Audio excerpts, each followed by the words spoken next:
if you are in a relationship, let's say with a significant other, husband, wife, boyfriend, girlfriend, and you both do not share similar values, and you both are, I mean, you're quarreling or fighting, or it's been controlling, you feel like you're controlled, or deep down inside you feel like there's something wrong, then maybe it's time to reach out for a therapist.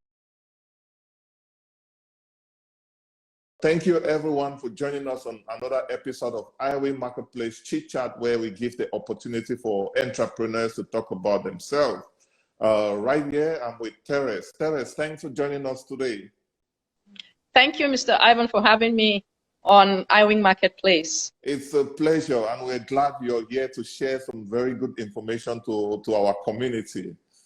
Yes. So please, can you tell us a little bit about yourself and what you do at Exception Consulting? That's Be the Exception Consulting.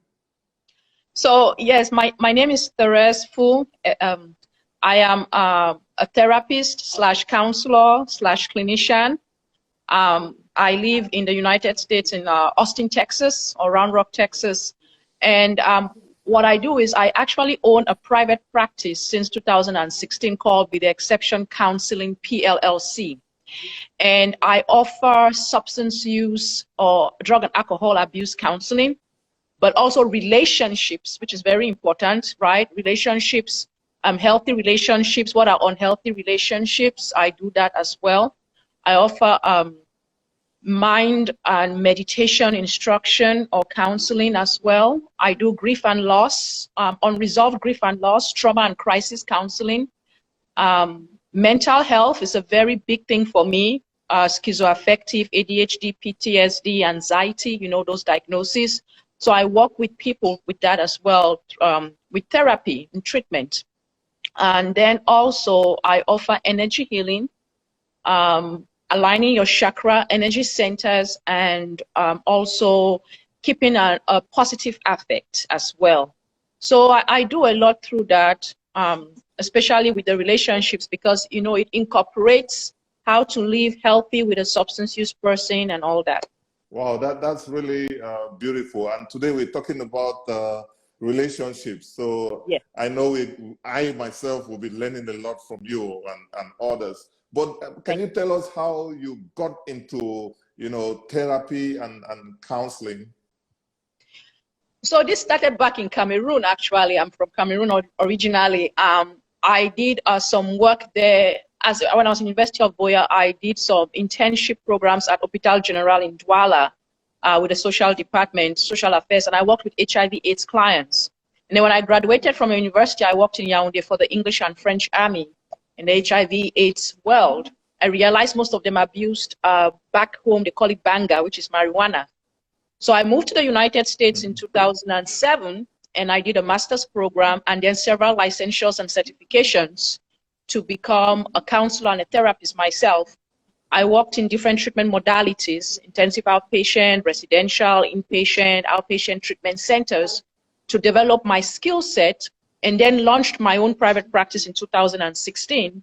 And so I contract with the criminal justice system here in Texas, and I also contract with the behavioral psychiatrist hospital under my private practice, where I offer counseling as well, family groups, individual sessions, and group sessions as well. Wow, that's so beautiful. I mean, I'm amazed to hear the journey from Cameroon to the US and you getting certification to master, you know, the craft. This is so beautiful, you know, to see people like you who are focused, you know, who are determined to make a change in the community. So before we go to where you're sharing us some tips and, you know, so we can learn from you, I would like to hear a little bit how your business is structured, you know, like what's the process of, you know, consulting with you? So it's very simple. Before COVID, I had an office space that clients would come in there and they would meet with me for a 30-minute complimentary session. Most of them would want to know like what licensures and degrees I have. That's very important to them. And I would tell them I have a master's degree and I have several licensures and certifications. And right now I'm pursuing my PhD in addictions counseling, right? So that's usually what they would ask. That's mostly their first questions. After COVID, we do a lot of Skype and Zoom interviews. I do home visits. And I also meet people in parks and things like that for outdoor therapy. So we always have a 30-minute visit. And then if we see that we are compatible for each other, I then give them my packages, which comes in at least 6 counseling sessions, individual sessions. And then we have family or couple sessions involved, because sometimes they would want their husbands, wives, or children to be part of that. So we build that around that. But the professional relationship usually lasts 6 months to a year, at least 2 individual sessions a week and 1 family session a week as well. Wow, that's amazing. So after this process, they are able to see some changes in their life, or how does it work? You know, what are the results that they usually get after the 6-month engagement?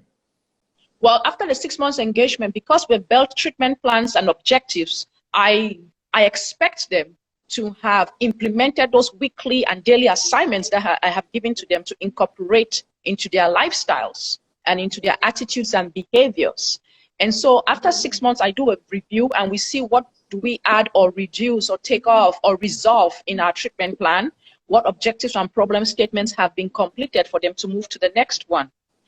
If everything is done and I see that they are doing well, then we end that relationship at that time, and I give them more tools and coping skills in a form of a discharge plan and relapse prevention plan to take with them. That's so nice, and I'm glad that, you know, that at certain period they can, you know, be on their own. You know, that's really nice. But let's talk about relationship. This is our topic today. So many people can be in an unhealthy relationship and they won't even know, you know, before they can get to you to call for, you know, counseling. How can somebody know that their relationship is unhealthy? First of all, there are different types of unhealthy relationships.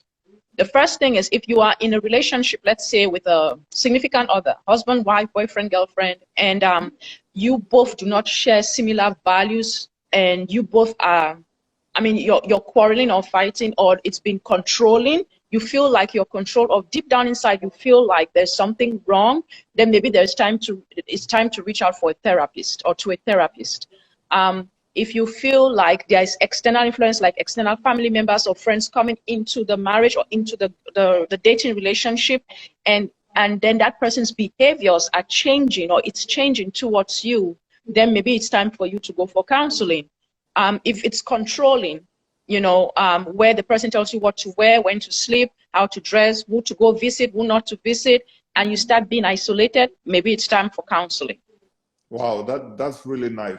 So, but with COVID now, you know, the people are stuck with home with their kids and, you know, maybe other relatives or friends. And in our community, we're starting to see so many things happening. I mean, there are good things, a lot of good things, and, you know, a lot of bad things as well. Like recently, we've seen cases where, you know, children killing their own parents, you know.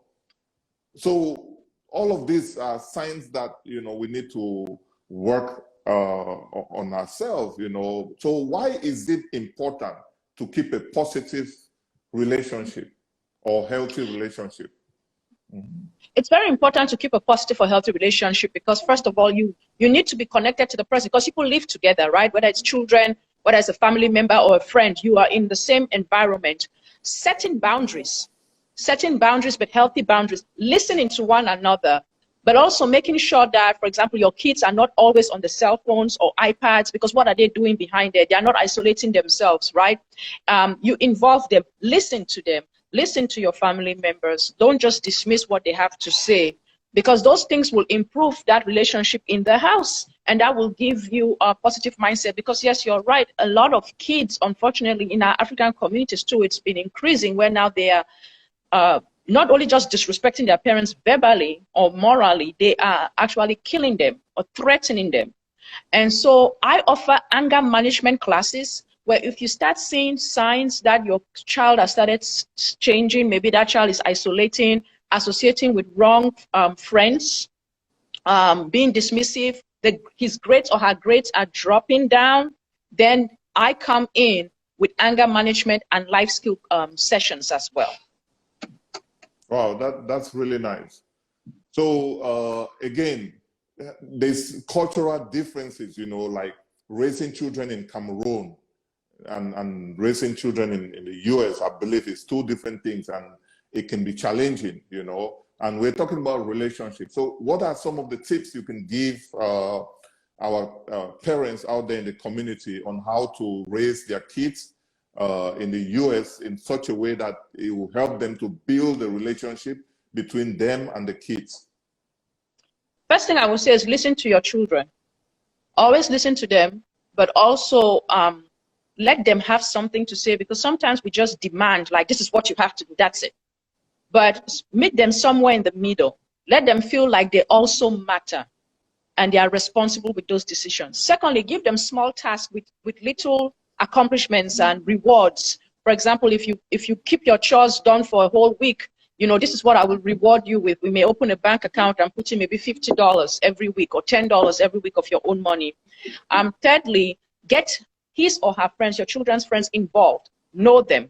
Know who they are. Know who their parents are. Maybe even invite them over for a sleepover or for lunch or something, to get to know who your children are mixing with when they're out of the house.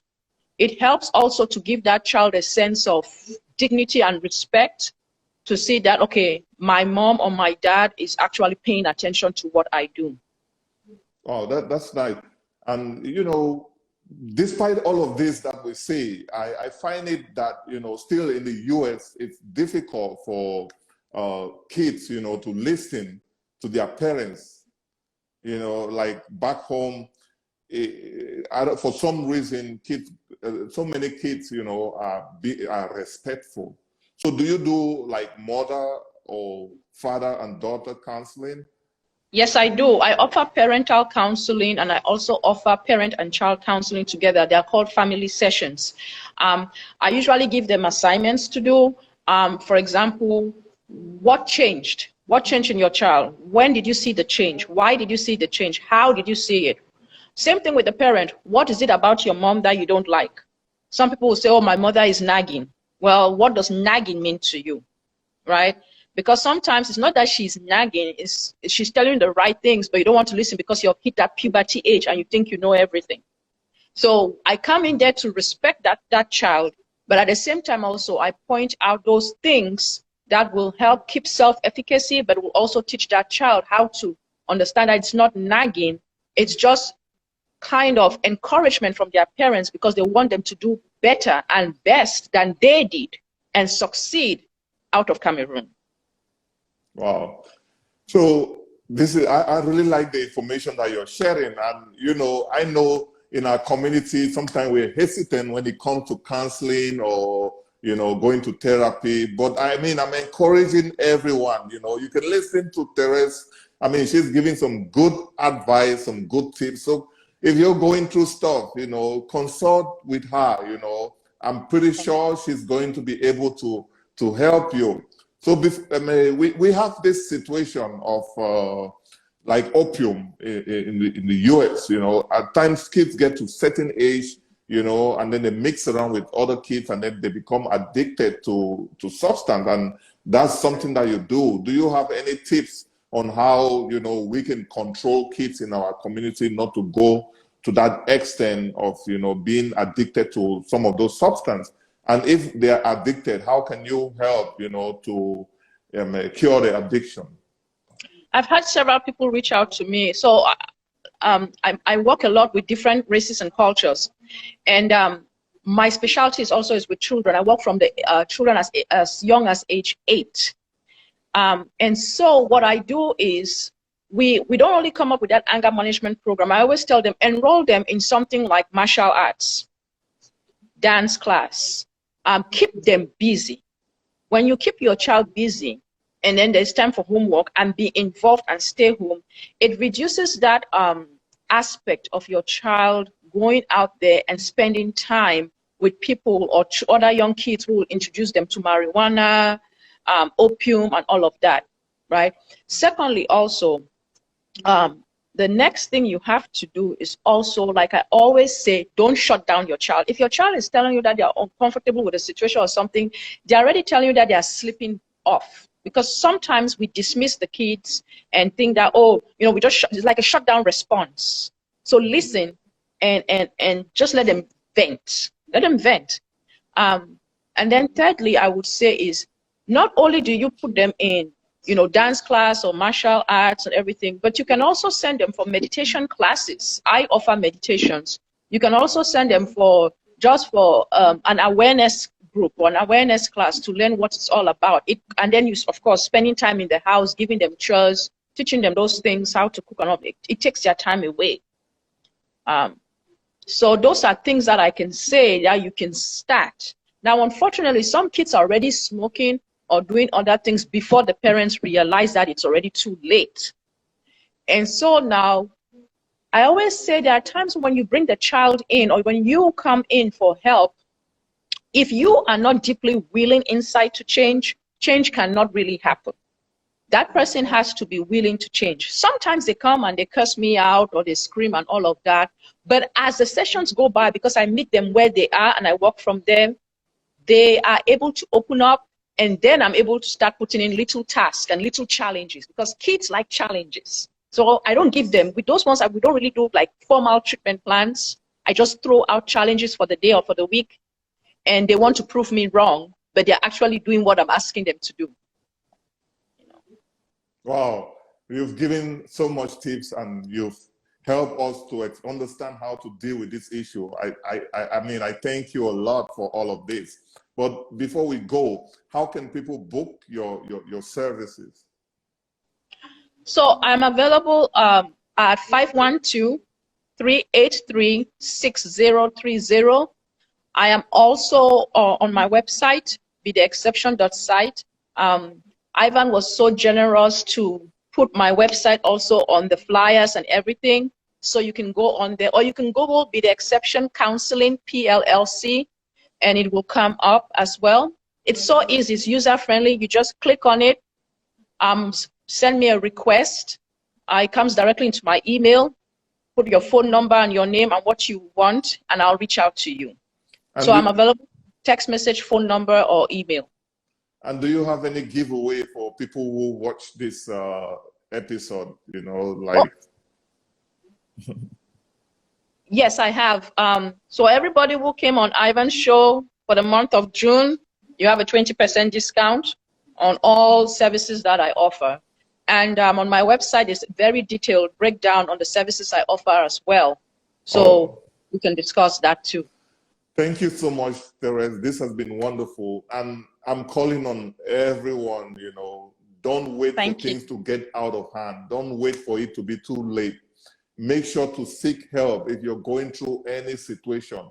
It's good to seek help when it's still early so that the problem can be addressed, so that you guys can look for solution. And Therese is that person that can help you. So please contact her, ask her whatever question you have, and she's going to answer it for you. Thank you. Thanks everyone for watching. Thanks again, Therese. Thank you so much, Mr. Ivan, for having me on this show. I'm so grateful. Thank you. You're welcome. So guys, you can keep watching. You can share this information. It's probably going to help someone. The video will be on our YouTube, and you can subscribe to our YouTube to watch other videos.